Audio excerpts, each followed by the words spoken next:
Huyu ni kichwani. So wasiwaje niwaambie huyu kwa nini anaitwa Queen Obina. So huyu ni demi ya jamaa fulani anaitwa Smile. Anaitwa Smile Prince. You know him?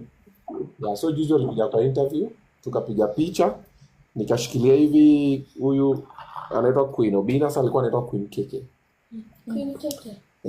So nikamshikilia hivi, nikashikilia chali yake hivi, tukapiga picha. Wacha chali yake aniamukie the following day.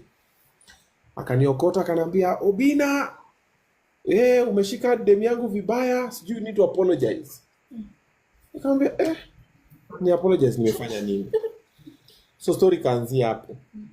Sasa akajam, first of all akaacha demu yake kwa nyumba, akatoroka akaenda kwenye ameenda. Hata demu yake hajui ameenda wapi. So akasema demu yake anamcheat na mimi. So demu yake akakasirika, so demu yake akasema wacha sasa nikupange. So mimi nikaona venye alikuwa anakuja hivyo, nikamwambia in fact huyo demu yako atakuwa demu yangu naitwa Queen Obina. Alafu demu yake akaenda kachange na TikTok kaanza kujiita Queen Obina. Ndio sasa anaitwa Queen Obina. So sasa hii si Queen Keke sasa. So mambo ikachemuka. So anaitwa Queen Keke. anaitwa Queen Keke. No, Keke sio mvulana. Keke ni yeye, ni Burundi. That what is Burundi? What is Burundi? Oh, yeah, Rosie. Burundi is a country, mommy.